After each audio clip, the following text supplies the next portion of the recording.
Yep, it's on. So we're starting again.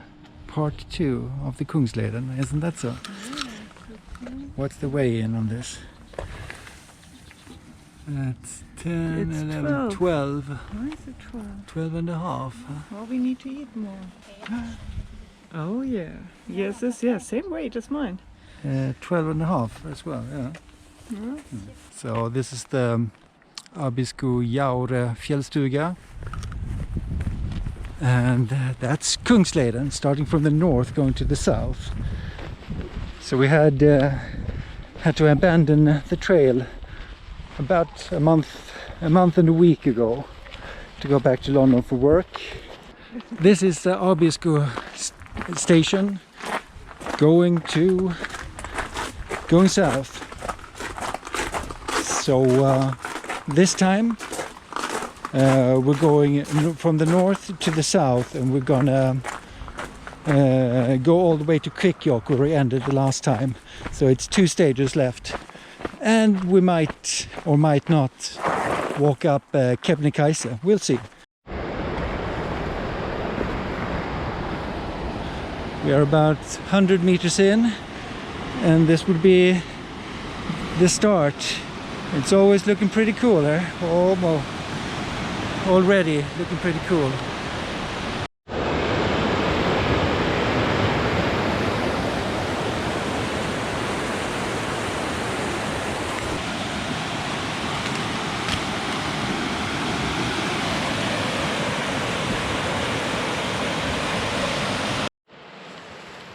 September and autumn means mushrooms. There's mushrooms everywhere now. It looks pretty cool.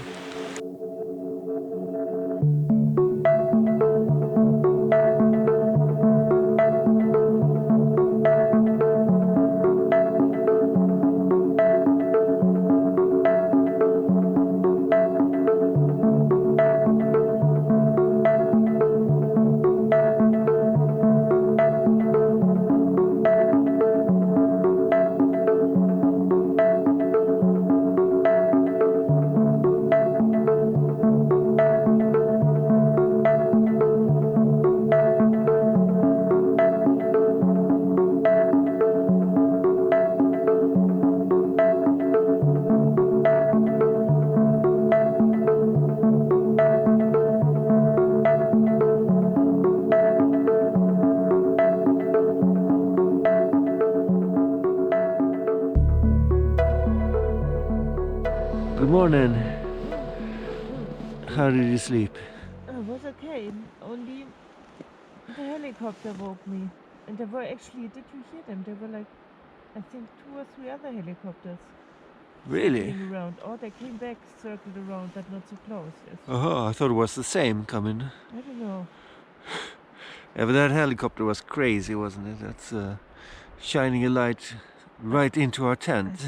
Yeah, so they were hovering just outside the tent, shining a big floodlight in through it. Wasn't nice at all. But here we are. Day 2 is about to start, and it was a cold night. Today's breakfast is porridge and blueberries. There's plenty of blueberries around, and you could just pick them up and use them in the porridge. You can see here so this is end of August, and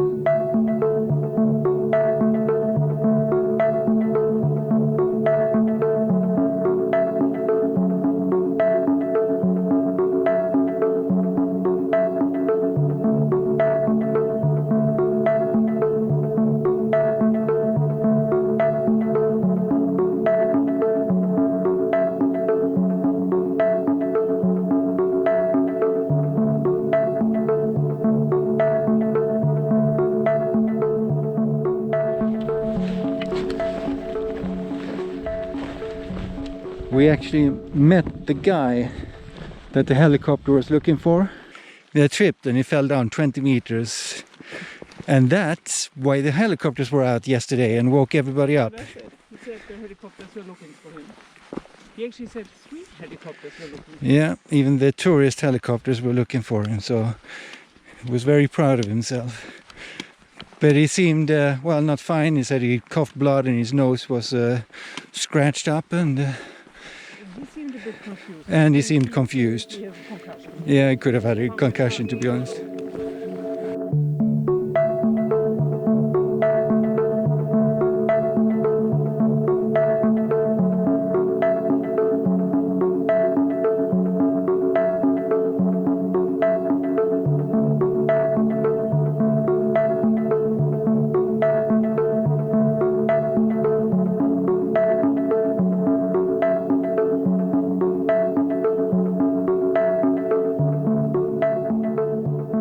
We have arrived in Alesjaure stugorna, and it's absolutely huge here. It's like 20 cabins. Can easily take 1,000 people or something. Yeah, it's like a resort, hiking resort. Didn't expect the size of it, but I guess that's cool. We decided to not stay at the Alesjaure stugorna.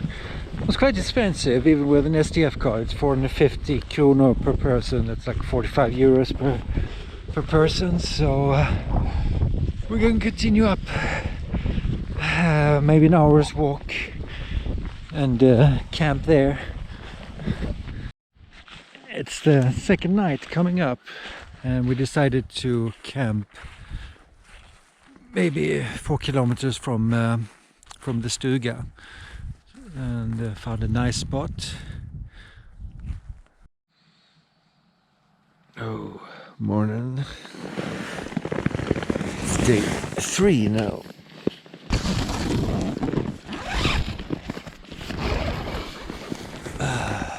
There we go.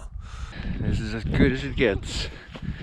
Nice cup of coffee out in the middle of nowhere. The sun is shining, and it's just wonderful.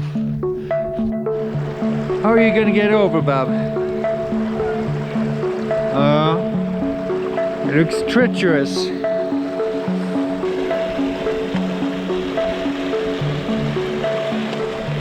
Well, it actually works there if you're just careful. It's not too bad.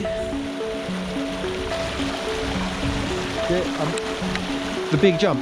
Oh, okay. Yeah, I can't jump that big, Robert.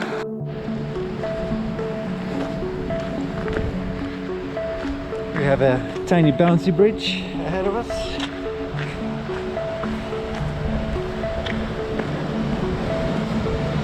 So usually a lot of fun. Gotta hold on to my possessions.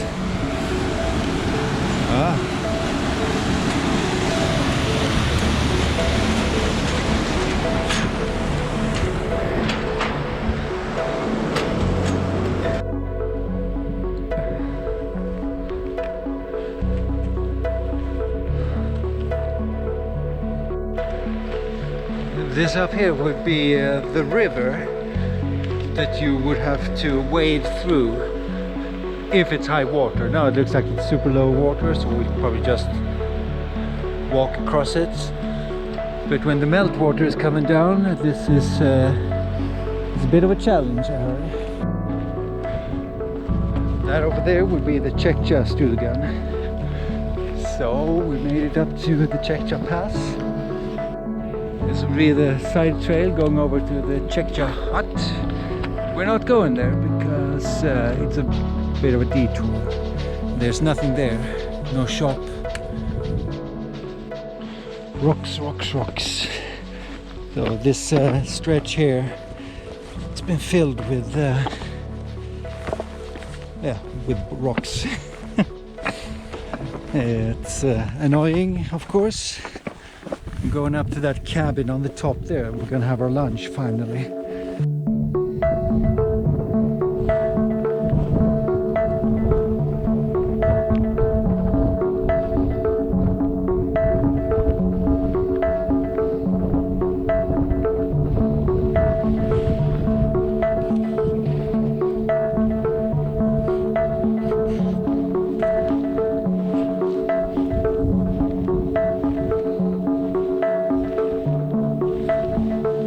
Super clean.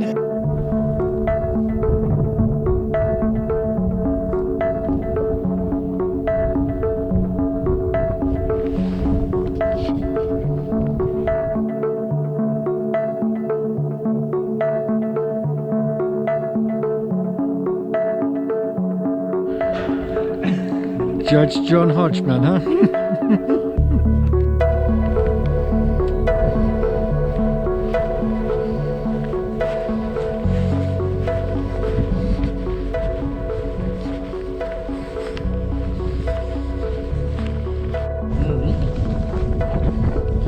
That's it. That's Salka.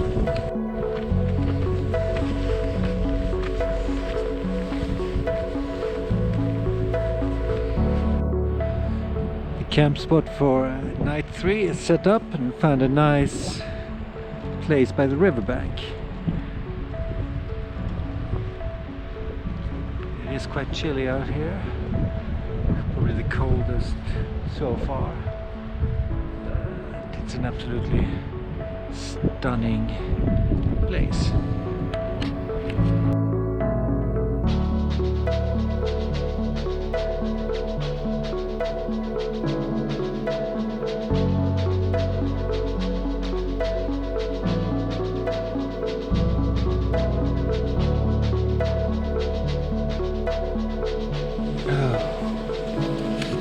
Day 4 begins. That was one hell of a night. Yeah, I mean it's yeah, that's proper frost. Whew. Still looks great. Well, we survived the cold night, didn't we? How did that feel? Pretty intense. Yeah, we got to think of some solution to be able to get it a bit warmer. I think the feet gets a little bit cold, and my legs as well. I think the Thermarest X Lite that I have is actually just barely good enough. I can feel a little bit of ground cold seeping through. So it's right on the edge. And then I still have leggings and some fleece pants when I sleep. So yeah, I think it could be wise to get a thicker Thermarest up here.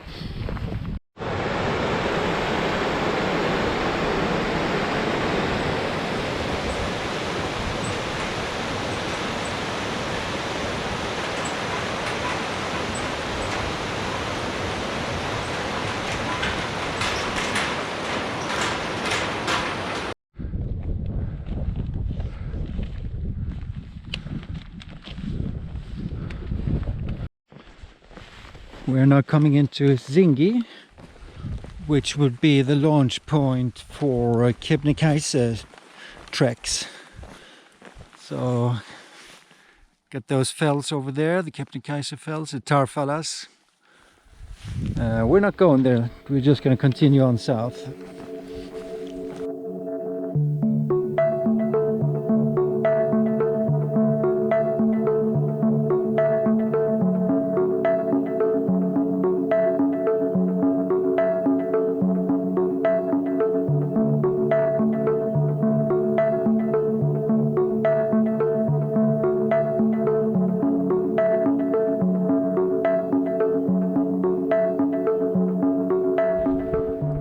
Guessing this is the Kota marked on the map.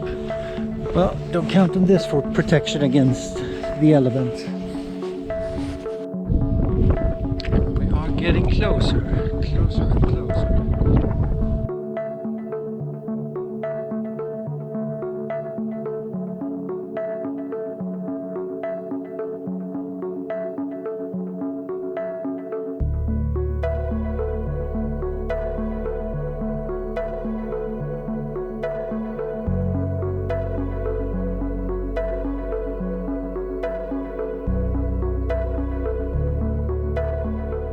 This night we actually slept in a stuga in Kvikkjokk.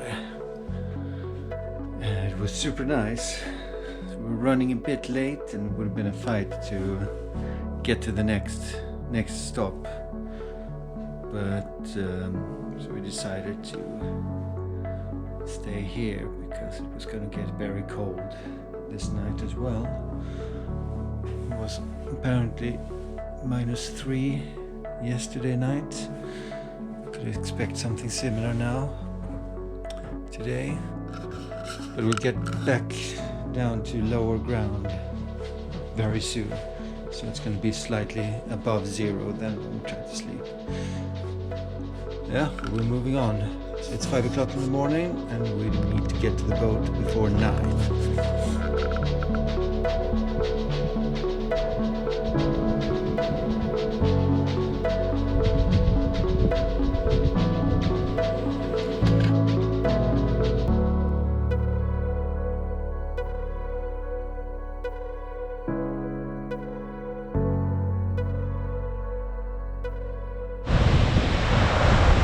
Kvikkjokk.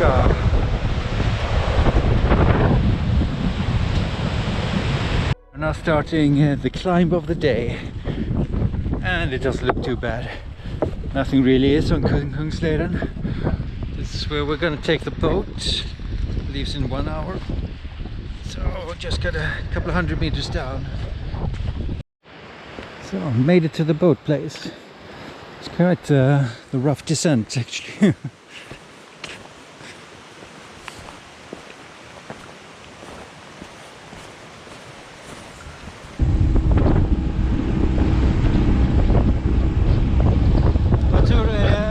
Regnmoln eller storm där borta vid kanten där? Är det stormmoln eller? Jag vet inte, det ser riktigt mörkt ut alltså.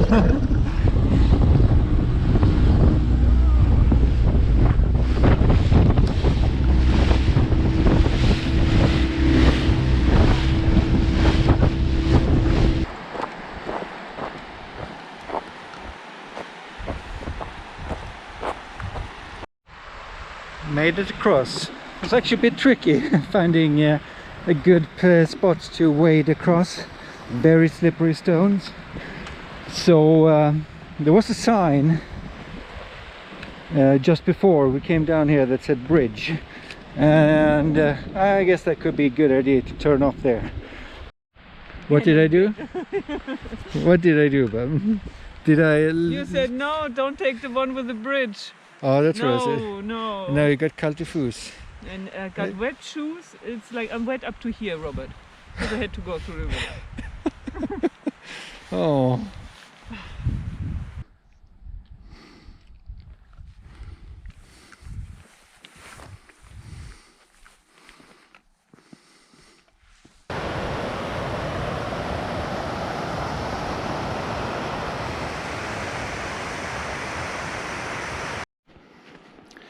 We found the best camping spot yet by the lake at Portra. Look at this. We're right up there. Yeah, it's crazy good. Now the trick is that that bus that would take us to Saltoluokta for the next stage, it's only goes once a day in the morning. In the beginning of September, and today is the 1st of September, so we have to wait until tomorrow morning before we can get there, and then we're probably going to take a nice day off, do some laundry before the final stage.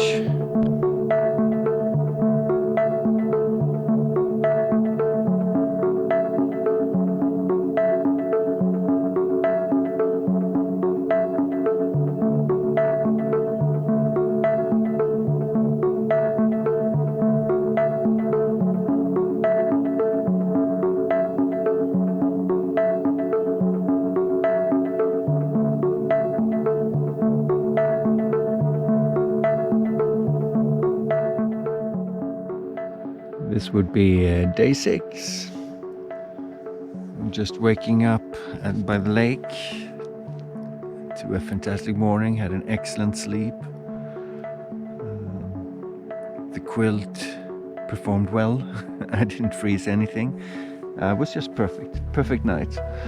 So no hiking today. We're just going to wait for the bus. It leaves in 3 hours, and in the meantime, I'm going to chill here by the lake, have some coffee, some breakfasts. The bus will come. It takes an hour to get to Saltoluokta.